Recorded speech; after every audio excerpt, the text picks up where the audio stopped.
Hello everybody, we're back again with another verse of the day. Today we're reading from Matthew chapter 5, the entire chapter. So Matthew chapter 5, the Message edition. You're blessed.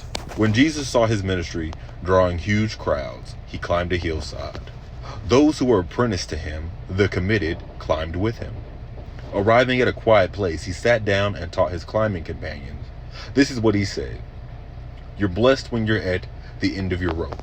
With less of you, there is more of God and his rule. You're blessed when you feel you've lost what is most dear to you. Only then can you be embraced by the one most dear to you. You're blessed when you're content with just who you are. No more, no less. That's the moment you find yourselves proud owners of everything that can't be bought. You're blessed when you've worked up a good appetite for God. He's food and drink in the best meal you'll ever eat. You're blessed when you care. At the moment of being full of care, you find yourselves being cared for. You're blessed when you get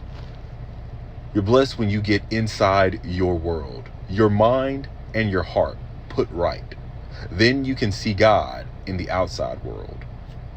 You're blessed when you can show people how to cooperate instead of compete or fight.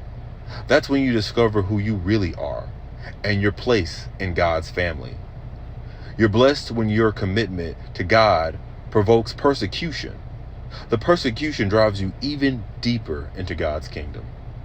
Not only that, count yourselves blessed every time people put you down or throw you out or speak lies about you to discredit me. What it means is that the truth is too close for comfort and they are uncomfortable.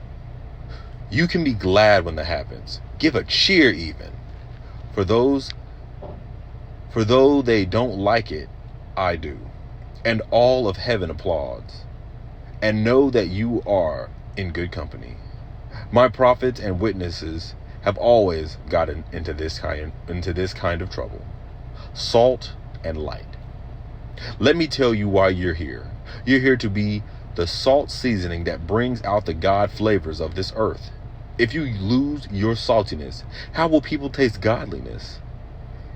You've lost your usefulness and will end up in the garbage. Here's another way to put it. You're here to be the light, bringing out the God colors of the world. God is not a secret to be kept. We're going public with this. As public as a city on a hill. If I make you light bearers, you don't think I'm going to hide you under a bucket, do you? I'm putting you out on a light stand. Now that I've put you here on a hilltop, on a light stand, shine. Keep open house.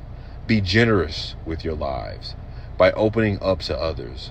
You'll promote people to open up with you. You'll promote people to open up with God. This generous Father in heaven. Competing God's law. Don't suppose for a minute that I have come to demolish the scriptures, either God's law or the prophets. I'm not here to demolish, but to complete. I am going to put it all together in a vast panorama. God's law is more real and lasting than the stars in the sky and the ground at your feet. Long after stars are burnt out and the earth wears out, God's law will still be alive and working. Trivialize even the smallest item in God's law, and you will only have trivialized yourself. But take it seriously. Show the way for others, and you will find honor in the kingdom. Unless you do far better than the Pharisees in the matters of living right, you won't know the first thing about entering God's kingdom. Murder. You're familiar with the commandment of the ancients, do not murder. I'm telling you that anyone who is angry with his brother or sister is guilty of murder. Carelessly calling a brother an idiot, and you just might find yourselves hauled into court. Thoughtlessly yelling stupid at a sister, and you're on the brink of hellfire. The simple moral fact is, words kill. This is how I want you to conduct yourself in these. Continuing after chapter 5 from where I left. This is how I want you to conduct yourself in these matters. If you enter your place of worship and about to make an offering, you suddenly remember a grudge a friend has against you. Abandon your offering, leave immediately. Go to this friend and make things right. Then and only then come back and work things out with God. Or say you're out on the street and an old enemy accosts you. Don't lose a minute. Make the first move. Make things right with him or her. After all, if you leave the first move on him or her, knowing his track record, you're likely to end up in court, maybe even jail. If that happens, you won't get out without a stiff fine.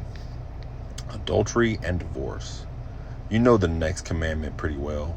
Don't go to bed with another person's spouse. Don't think you've preserved your virtue simply by staying out of bed. Your heart can be corrupted by lust, even quicker than your body. Those oodling looks you think nobody notices, they also corrupt. Let's not pretend this is easier than it really is. If you want to live a morally pure life, here's what you have to do. You have to bind your right eye. The moment you catch it in a lustful leer, you have to choose to live one-eyed, or else be dumped on a mortal trash. Or else be dumped on a moral trash pile. And you have to chop off your right hand the moment you notice it raised threateningly. Better a bloody stump than your entire being discarded for good in the dump. Remember the scripture that says, whoever divorces his wife, let him do it legally, giving her divorce papers and legal rights. Too many of you are using that as a cover for selfishness and a whim, pretending to be righteous just because you are legal. Please, no more pretending. If you divorce your wife, you're responsible for making her an adulteress, unless she has already made herself that by sexual promiscuity. And if you marry such a divorced adulteress, you're automatically an adulterer yourself. You can't use legal cover to mask a moral failure. Empty promises. And don't say anything you don't mean. This counsel is embedded deep in our traditions. You only make things worse when you lay down a smokescreen of pompous talk, saying, I'll pray for you, and never doing it. Or saying, God be with you, and not meaning it. You don't make your words true by embellishing them with religious lace. In making your speech sound more religious, it becomes less true. Just say yes and no.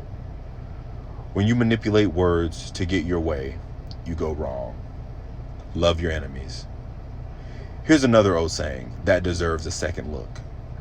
Eye for an eye, tooth for a tooth. Is that going to get us anywhere? Here's what I propose. Don't hit back at all. If someone strikes you, stand there and take it. If someone drags you into court and sues for the shirt off your back, gift wrap your best coat and make a present of it. And if someone takes unfair advantage of you, use that occasion to practice the servant life. No more tit for tat stuff. Live generously. You're familiar with the old written law, love your friend, and its unwritten companion, hate your enemy. I'm challenging that. I'm telling you to love your enemies. Let them bring out the best in you, not the worst. When someone gives you a hard time, respond with the subtle moves of prayer. For then you are working out your true selves, your God-created selves. This is what God does. He gives his best, the sun to warm and the rain to nourish to everyone, regardless the good, the bad, the nice, and nasty. If all you do is love the lovable, do you expect a bonus? Anybody can do that. If you simply say hello to those who greet you, do you expect a medal? Any run-of-the-mill sinner does that. In a word, what I'm saying is grow up. Okay, very last part. In a word, what I'm saying is grow up. Your kingdom subjects, now live like it. Live out your God created identity. Live generously and graciously towards others, the way God lives towards you. Matthew chapter 5, the Message edition. God bless. Hope you enjoyed that. Pardon me for my, what do you call it? Stumbling on my words. So you did it right there. And if you liked it, leave a like. Matthew actually happens to be my favorite of the Gospels. Which one's yours? God bless. Do great things. Toodles.